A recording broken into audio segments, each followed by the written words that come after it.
Laurent sur l'IA au quotidien. Écoutez, j'espère que vous allez bien. Aujourd'hui, on va poursuivre notre découverte de ChatGPT.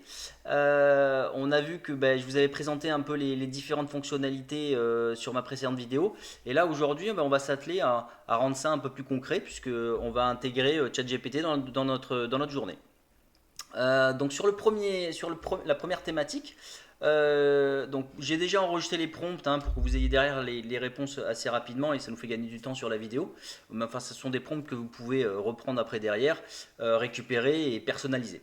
Voilà, donc la première tâche moi que je voulais voir avec vous, c'était effectivement sur la réponse des emails. Là, j'ai pris un exemple bateau. Je dois m'excuser parce que je ne pourrai pas être là à un dîner. Et bon, voilà, j'aimerais avoir un email, un retour d'email qui soit un peu sympa et surtout qui soit propre, quoi. Donc je lui donne, sur le prompt, je lui demande de me rédiger une réponse professionnelle ou à m'inviter à un événement mais où je suis indisponible. Là, ChatGPT va me répondre qu'effectivement il a besoin d'éléments supplémentaires pour pouvoir générer cette réponse. Donc il me demande son nom, le nom de l'événement, la date de l'événement, le nom de la personne qui m'invite, le contexte de cet événement et le ton sur lequel je souhaite répondre. Et donc je lui réponds, je lui donne derrière les critères et effectivement derrière il me sort un email tout à fait sympa parce que je lui ai répondu, moi je voulais qu'il réponde sur un ton chaleureux puisque là c'est plutôt sur un côté privé et c'est vrai que voilà, j'ai plus qu'à faire un copier-coller, hop, je remets ça sur mon email et je peux envoyer, c'est répondu, c'est top. Le deuxième exemple, on va monter un petit peu crescendo à chaque fois dans les demandes à ChatGPT. Le deuxième prompt en fait et qui peut vous servir aussi, c'est quand vous avez des journées qui sont assez chargées, de voir un petit peu comment vous pouvez organiser cette journée-là. Donc là, je vais faire un prompt tout simple, organise-moi une journée efficace en intégrant ces tâches, sachant que j'ai une réunion, je souhaite faire du sport, j'ai des courses à faire et j'ai aussi 2 heures de travail perso à faire dans la journée. Et donc, à partir de ce prompt-là, il va me proposer une organisation de journée qui est la plus adaptée pour lui, puisque derrière, il nous donne aussi quelques conseils pour rester efficace. Puisqu'il va partager en fait les temps de travail et les temps de repos et essayer de regrouper au maximum les activités qui sont proches.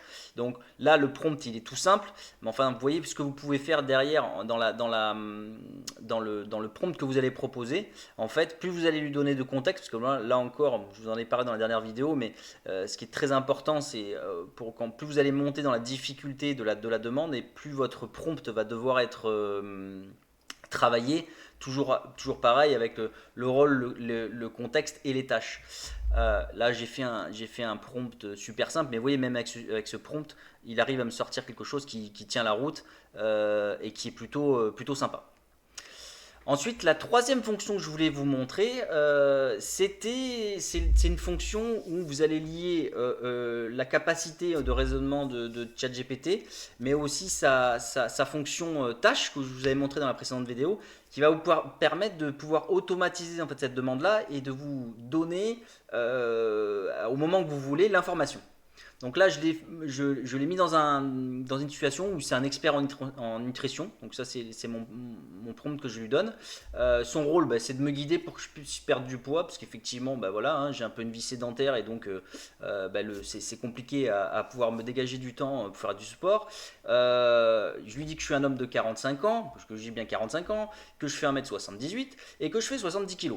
Et je devrais donc respecter un apport de calories que tu calculeras par rapport à mes critères. Et à partir de cette analyse-là, chaque vendredi soir à 18h, tu m'enverras un menu à respecter pour la semaine à venir. Et à 18h15, tu m'enverras la liste des courses pour préparer ces menus sous un format liste. En gros, je lui demande effectivement de respecter le menu qui va m'envoyer, parce que moi c'est vrai que bon, les courses, c'est pas quelque chose qui me on va dire qui me fait kiffer. Donc c'est vrai que voilà, le fait là, c'est que toutes les semaines je vais avoir ma liste de courses pour la semaine qui va me tomber le vendredi soir. Cette liste de courses là, elle respectera un menu qui va me donner. Donc, derrière, notamment le menu, il va respecter mon apport en calories. Donc là, vous voyez, ici dans le premier élément de réponse, il calcule d'abord le métabolisme basal, voilà, avec la formule de Harris-Benedict. Bon, je la connais pas moi de mon côté, mais en tout cas, voilà, il calcule le nombre de mois de calories que je peux ingurgiter dans l'objectif où je veux perdre du poids. Il me calcule les besoins caloriques quotidiens, donc en incluant une activité physique légère à modérée. Donc ça, voilà, c'est parce que effectivement je suis pas un très très grand sportif. Mon objectif c'est de perdre 500 grammes par semaine, donc il est réduit donc sur les 2684 kilocalories que je devrais ingurgiter par jour. Il me déduit 500 et donc mon apport calorique cible est de 2184. Et par rapport donc à cette situation là. Je lui dis donc donne-moi cette semaine pour vous donner un exemple parce que là il m'avait enregistré ma demande, mais pour que je puisse vous donner un exemple derrière de ce qui va sortir et ce qui va être envoyé tous les vendredis. Et bien ici donc il me sort le menu hebdomadaire, donc on est sous forme Canva là, vous voyez ici vous pouvez agrandir, hop voilà. Donc il me donne ici mon menu hebdomadaire de tous les jours, vous voyez. Voilà. Et en dessous, la liste de courses que je dois faire pour la semaine. Donc là, vous voyez, j'ai plus qu'à partir avec ça au magasin, faire ma liste de courses et j'ai tout ce qu'il faut pour la semaine. Et ça, toutes les semaines. Ce qui est sympa, c'est que vous allez avoir des menus qui sont variés, puisque ce n'est pas les mêmes menus qui vont ressortir toutes les semaines. Et ça, pour le coup, ça fait gagner un temps dingue, parce que j'ai plus qu'à suivre ma liste et j'ai tout ce qu'il me faut pour ma semaine. Voilà, ça c'est quelque chose que je voulais vous montrer parce que pour le coup c'est le début de l'utilisation des tâches et ça rend vraiment service. Donc voilà, pour le rentrer, il suffit que de lui dire voilà, d'envoyer ça toutes les semaines ou tous les jours, etc. Et pour voir si ça a bien fonctionné, en fait, ici, quand vous allez aller dans votre compte, vous voyez ici, dans les tâches qui sont enregistrées, et bien vous voyez ici, il a envoyé un menu hebdomadaire chaque semaine le vendredi, envoyé une liste de courses hebdomadaire chaque vendredi. Donc là, on voit bien qu'il a enregistré tout ce que je souhaitais. Alors, ensuite, l'autre exemple que je voulais vous montrer aussi, c'est la rédaction d'une lettre de motivation. Voilà, vous voulez postuler sur un n'importe quel poste. Alors là, bon, vous allez me dire, mais ton prompt, il est un petit peu simple. Alors certes, c'est vrai, mais je voulais vous montrer aussi que même avec un prompt simple, on peut faire quelque chose de pertinent, puisque là, effectivement, donc moi je lui ai demandé de m'écrire une lettre de motivation pour un poste de chef de projet digital, et on voit qu'ici, derrière, c'est quand même propre. Alors effectivement, ce qu'il aurait fallu que je fasse un petit peu plus, c'est donner un peu plus de contexte, moi, sur ce que j'ai fait moi, mon expérience, ce que je recherche, voilà. Et là, on aurait pu un peu plus personnaliser la lettre, mais on voit que déjà, c'est quand même quelque chose qui est quand même super sympa. Ensuite, une autre idée là où il peut vous assister aussi dans la vie, c'est sur la recherche de cadeaux. Parce que par exemple, on peut avoir des difficultés à trouver des cadeaux, des fois en fonction des personnes avec qui on est. Donc là, je lui ai donné déjà un peu plus de contexte. Je lui ai dit, donne-moi 5 idées de cadeaux pour un ami fan de randonnée qui a 40 ans. Mon budget est de 50 euros et je souhaite un cadeau qui puisse durer dans le temps. Bon, voilà, il me fait quelques propositions.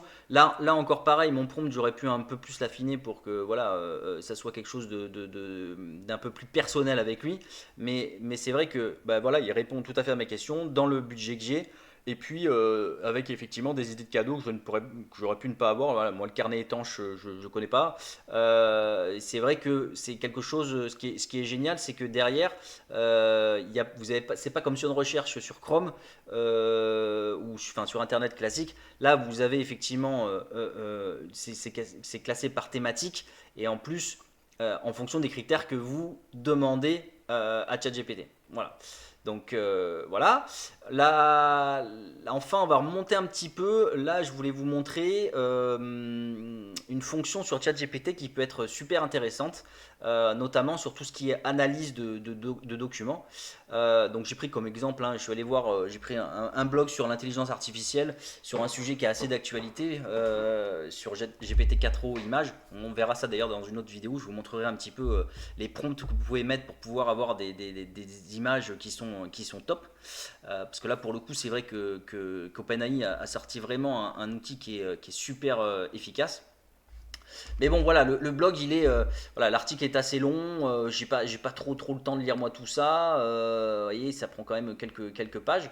Donc, ce que j'ai demandé à ChatGPT sur ce blog et cet article, c'est, je lui dis, résume-moi cet article de blog en 5 phrases claires. Sors-moi aussi les points importants à retenir sous forme de liste à puces. Et je lui ai donné l'adresse du blog.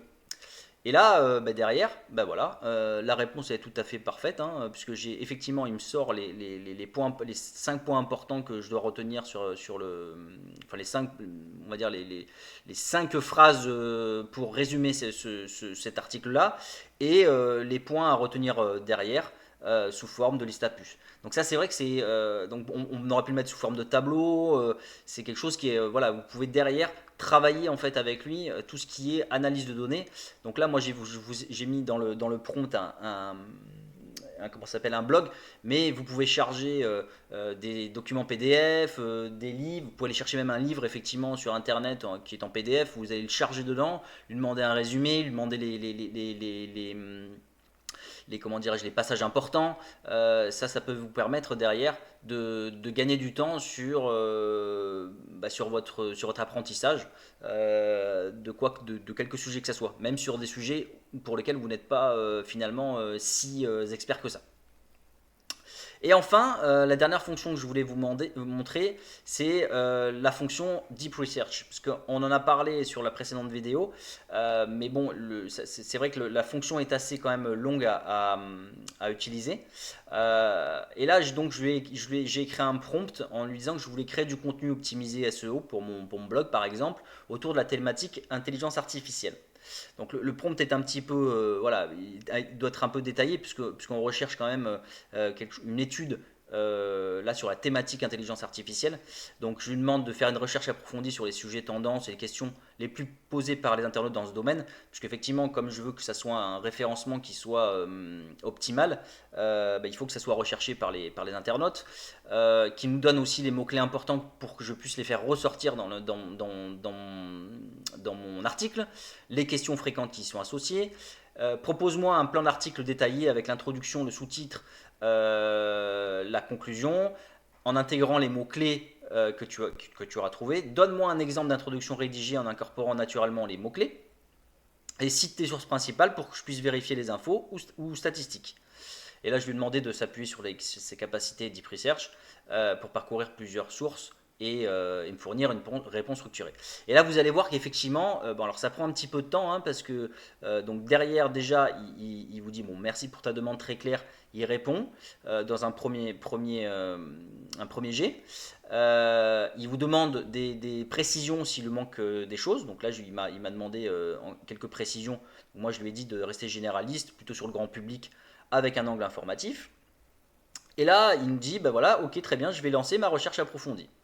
Bon, la recherche dure un peu de temps, parce que là, elle a quand même duré 13 minutes.